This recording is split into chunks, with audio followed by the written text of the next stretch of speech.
बिस्मिल्लाहिर्रहमानिर्रहीम, अस्सलाम वालेकुम। आज मैं आपको लाहौरी खोए वाले चने बनाना सिखा रही हूँ।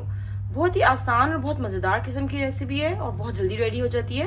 तो चलिए जल्दी से बनाना स्टार्ट करते हैं। आधा कप यहाँ पर मैं सरसों का तेल ले रही हूँ। इसको मैं थोड़ा सा जला लूंगी।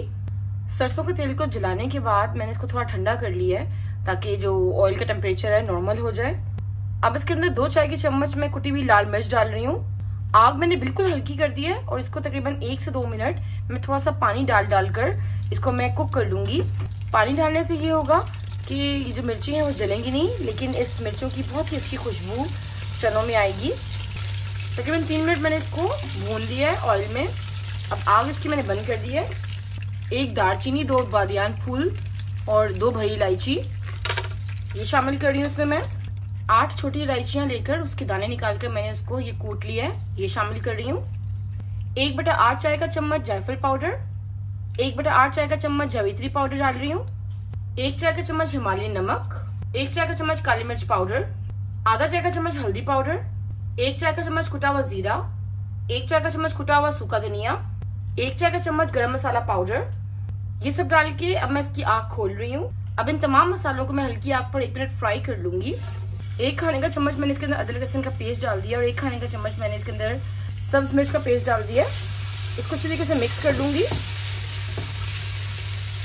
थोड़ा सा पानी शामिल कर रही हूँ इसमें। 2 से 3 मिनट मैं इसको भून लूंगी। देखिए तकरीबन 2 से 3 मिनट मैंने इसको अच्छी तरीके से भून दिया। अब इसके अंदर मैं 1 कप दूध शामिल कर रही हूँ। बिस्मिल्लाहिर्रहमानिर्रहीम। क्योंकि मैं खोए वाले चने बना रही हूँ इसलिए इसमें मैं दूध शामिल कर रही हूँ। कुछ लोग खोया भी शामिल करते हैं इसमें, लेकिन जो ऑथेंटिक रेसिपी है जो कि होटल्स में बनाई जाती है, जो आप बाजार से चने लेके आते हैं खोए वाले, तो उसमें दूध ही शामिल किया जाता है और दूध को इतना पकाया जाता है कि वो खोया बन जाए। तो मैं इसको तकरीबन 15 से 20 मिनट बिल्कुल हल्की आग पर पका लूंगी, यहाँ तक कि ये जो दूध है बिल्कुल गाढ़ा हो जाए।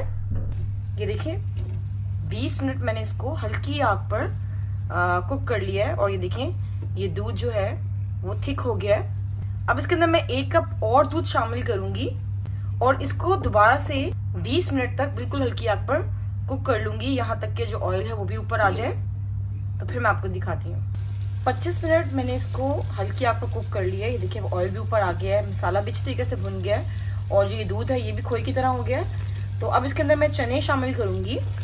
सफेद चने मैंने ले लिए थे छोटे देसी। उसे मैंने तकरीबन 5 से 6 घंटे के लिए आधा चाय का चम्मच मीठा सोडा लगाकर भिगो दिया था पानी में। उसके बाद मैंने इसको धोकर अच्छी तरीके से इसको बॉईल कर लिए 1 चाय का चम्मच नमक डालकर। तो ये शामिल कर रही हूँ इसमें मैं। आग मैंने थोड़ी तेज कर दी है और इसको मैं 1 से 2 मिनट इस मसाले के साथ भून लूंगी। अच्छा चने तो मैं आपको दिखाना भूल गई। ये देखें ये अच्छी तरीके से गल चुके हैं। 2 मिनट मैंने इसको भून लिया। अब मैंने चने जो बॉईल किए थे उसका पानी मैंने रख लिया था, ये शामिल कर रही हूँ इसमें। बिस्मिल्लाहिर्रहमानिर्रहीम। 1 चाय का चम्मच काली मिर्च पाउडर और आधा चाय का चम्मच गरम मसाला पाउडर शामिल कर रही हूँ। साथ इसके 1 कप में गर्म पानी जो सादा वाला होता है वो भी शामिल कर रही हूँ। बस इसको मैं तकरीबन 25 से 30 मिनट हल्की आग पर कुक कर लूंगी और फिर ये चने हमारे रेडी हो जाएंगे। चनों को पकते हुए आधा घंटा हो गया। अब इसको चेक कर लेते हैं। ये देखिए चने हमारे रेडी हैं और जिसमें जो लिक्विड है ये भी बिल्कुल ठीक है। अब इसको एक साइड पे रख दूंगी। चने हमारे रेडी हैं। अब इसका तड़का रेडी कर लेंगे। यहाँ पर मैंने आधा कप ऑयल ले लिया है। इसमें मैं 1 चाय का चम्मच हल्दी पाउडर और 1 चाय का चम्मच कुटी हुई लाल मिर्च शामिल कर रही हूँ। इसे मैं तकरीबन 3 से 4 मिनट हल्की आग पर कुक कर लूंगी। तकरीबन 4 मिनट हो चुके हैं। अब इसके अंदर मैं हरी मिर्ची शामिल कर दूंगी। इसमें मैं हरी मिर्ची शामिल कर रही हूँ और इसको चना में शामिल कर रही हूँ। ये मैंने अंडे बॉईल किए हैं, ये भी इसमें शामिल कर रही हूँ। देखिए बहुत ही मजेदार किस्म के खोए वाले चने रेडी हैं। ये लीजिए बहुत ही मजेदार लाहौरी खोए वाले चने रेडी हैं। जाने से पहले सूरत अल-अनकबूत की आयत का तर्जुमा बयान करती चलूं। अल्लाह ताला का इरशाद है, जो शख्स मेहनत करता है वो अपने ही नफे के लिए मेहनत करता है, वरना अल्लाह ताला को तो तमाम जहान वालों में से किसी की हाजत नहीं। अपना बहुत सा ख्याल रखिएगा और मुझे अपनी दुआओं में याद रखिएगा। जज़ाकल्लाह खैर।